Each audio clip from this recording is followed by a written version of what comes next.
Oi pessoal, tudo bem com vocês? Como é que vocês passaram esse ano, final do ano passado? Bom, vou falar um pouquinho, tá, sobre delírio e UTI, que é um assunto bastante comum para quem trabalha nesse setor fechado e que não seja muito comum, né, por causa de familiares, amigos ou quem vocês conheçam, que é uma boa também saber sobre isso para dar uma orientação básica, né, para quem você conhece e queira fazer uma melhor orientação sobre o assunto. Eu vou falar então resumidamente o que é o delírio, né? No caso, eu como tenho já uma experiência bastante grande, né, em área de UTI, eu sempre vejo situações de pacientes tendo esse tipo de situação. O delírio em si nada mais que seja uma perturbação grave, tá? De uma função mental precoce de um paciente, tá?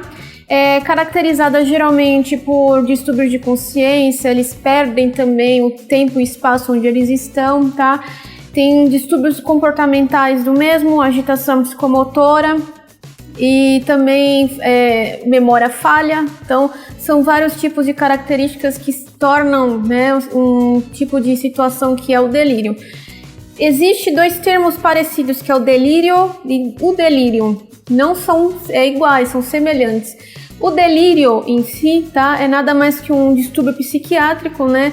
Isso quem faz avaliação, no caso é um psicólogo ou psiquiatra, tá? No caso de um paciente com esse tipo de transtorno, geralmente é dito, né, como um transtorno psicótico. Então o delírio é diferente do delírio. O delírio em si, tá, ocorre muito em pacientes idosos, tá? Principalmente aqueles pós-operatórios que estão sob efeito de sedação e analgesia, tá? Por causas multifatoriais, por doenças neurológicas já crônicas como AVC, Alzheimer, Parkinson, tá? Que faz a utilização já de medicamentos controlados também. A idade avançada, como eu falei, acima já de 60 anos, tá? A sedação, a analgesia em dosagens altas, conforme o tempo médico pede para ser diminuída a sedação, a analgesia, no caso a gente fala o desmame, né, da sedação e analgesia, e pode ocorrer também esse tipo de situação que é o delírio do paciente, porque ele está sob efeito ainda desses medicamentos psicotrópicos, tá? Casos também de abstinência a álcool, tabaco, medicamentos controlados que ele já faz uso, que no momento que ele está internado numa unidade de terapia intensiva ele não está fazendo utilização daquele medicamento, então ele pode estar sentindo falta daquilo e ocasiona esse tipo de situação, tá?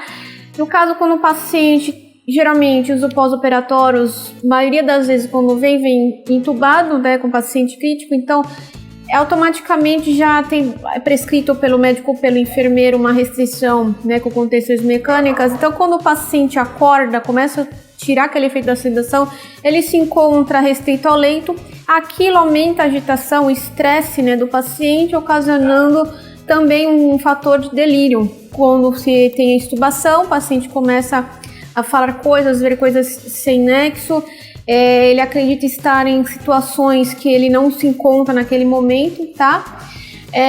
Os sinais, né, que a gente sempre percebe num paciente, principalmente, né, nos pacientes críticos, quando após a sedação e a analgesia foram desligadas, além da agitação psicomotora do mesmo, tá? Ele fala para vocês situações que ele pode ter tido vivenciado ou que não vivenciou, mas a mente dele acredita que esteja acontecendo, e então ele fala com certa certeza para você, além, né, da agitação psicomotora, ele quer sair do leito, ele precisa ir embora. Então, se situações que o paciente se encontra, se está num setor fechado, num ambiente fechado, ele não tem contato com o externo, então isso pode ser um fator também reluzente de um delírio, de unidade de terapia intensiva. Então, praticamente você pode ver situações que, assim, de mais idosos têm esse tipo de delírio com mais facilidade do que pessoas mais jovens.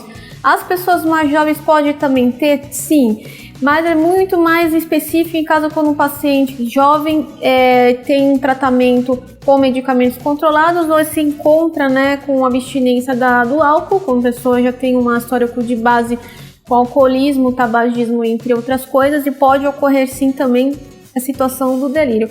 Cabe a nós, né, na parte da enfermagem, a nossa assistência e a humanização com pacientes em estado de delírio em UTI. Quando o paciente se encontra muito tempo em uma unidade de terapia intensiva internado, é normal acontecer esse tipo de situação.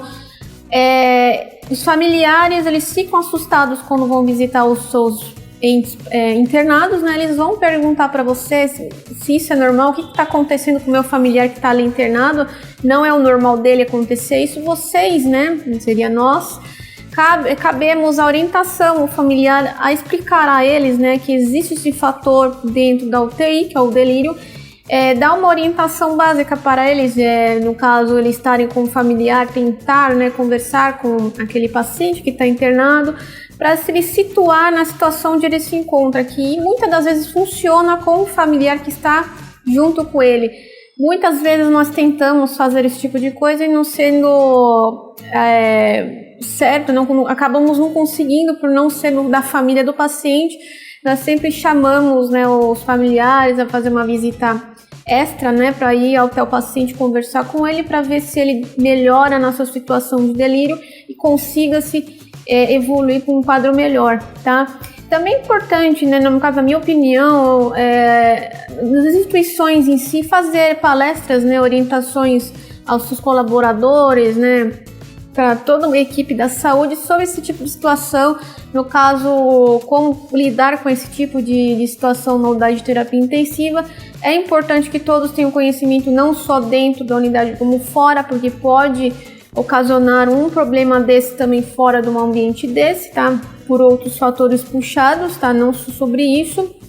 Sensibilizar também a equipe inteira, né, sobre a importância, no caso da orientação periódica do paciente, tentar estimular a memória dele, perguntar se ele sabe onde ele se encontra, o dia ou a hora, qualquer fator que pegue, né, a memória do paciente em tempo e espaço para ver se ele consegue, né, sair desse quadro com mais rapidez e facilidade.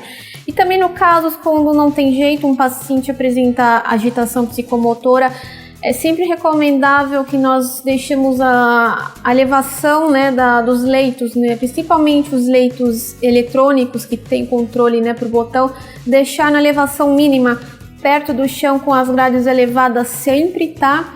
E se necessitar, necessidade de fazer uma restrição do paciente ao leito, é sempre bom o enfermeiro fazer a prescrição prévia da contenção, já deixar preparado uma prescrição de enfermagem para que o técnico ou quem tiver com o paciente poder utilizar esse tipo de restrição quando necessário. Lembrando que contenção mecânica é recomendável sempre fazer somente se tiver prescrição médica ou da enfermagem. Se você não tiver, sempre pede para o enfermeiro da unidade ou médico da unidade fazer uma prescrição para contenção, para não ter problemas na parte administrativa, né? No caso de relatório, precisa relatar que o paciente se encontra com contenção. Então é sempre importante lembrar o enfermeiro ou o médico da unidade, tá? Pacientes que estão em UTI, privação de sono é o principal fator, né? Ambiente noturno geralmente é um ambiente bastante agitado, principalmente em UTI, porque também, né, além de ter múltiplas admissões, intercorrências que possam acontecer, a iluminação do setor sempre fica aceso, isso ocasiona uma falta de luminosidade adequada ao paciente. É sempre recomendável deixar a iluminação mínima, né, no ambiente desse à noite, para deixar os pacientes mais confortáveis, para não começar a ter um delírio, que pode também ocorrer por causa da privação de sono. O paciente não consegue dormir direito, não consegue ter um ambiente em silêncio, começa a ver coisas, a ouvir coisas, ele vai começar a acrescentar uma patologia, né, um diagnóstico que se liga ao delírio. Então, a privação do sono é importante, de investir na luminosidade mínima ou sem. Se necessário, eu sei que é difícil trabalhar num ambiente fechado noturno sem conseguir enxergar, mas é necessário que pelo menos a parte física, né, do setor esteja preparado para esse tipo de situação. E os ruídos também excessivos, no caso quando colaboradores, equipe médica, em geral, conversem alto paralelamente no setor desse, atrapalha muitas vezes durante o dia ou durante a noite o sono do paciente. Então, o ambiente, que seja a unidade de terapia intensiva ou até uma clínica médica em setor com leitos, não tenha muitos leitos, mas independente disso, o ruído excessivo também ele atrapalha, tá? No caso da melhora do paciente, e isso também ocasiona o estresse também ao paciente e o estresse emocional. Então, toda vez, né, que tivermos uma unidade de terapia intensiva, você observar, se tiver algum familiar internado, observar o ruído excessivo, tenta orientar alguém do setor, olha, tem como deixar, né, não fazer tanto ruído, tanto barulho, iluminação. É sempre um fator importante de nós lembrarmos, porque tudo isso pode ocasionar o fator principal, que é o delírio do paciente na UTI. É importante também, se você conhece alguém da sua família que está passando por um momento difícil, que está internado na UTI, dê a orientação na pessoa que pode ocasionar isso ao paciente. É normal, em certos casos, é normal quando o paciente está nesse tipo de situação pós-cirúrgica, quando utiliza-se medicamentos psicotrópicos altos, que pode ocasionar esse tipo de delírio. Então, essas são as dúvidas básicas. Se vocês tiverem outras dúvidas referentes a esse assunto, deixe nos comentários que eu respondo para vocês. Eu fico com vocês por aqui. Até mais, pessoal.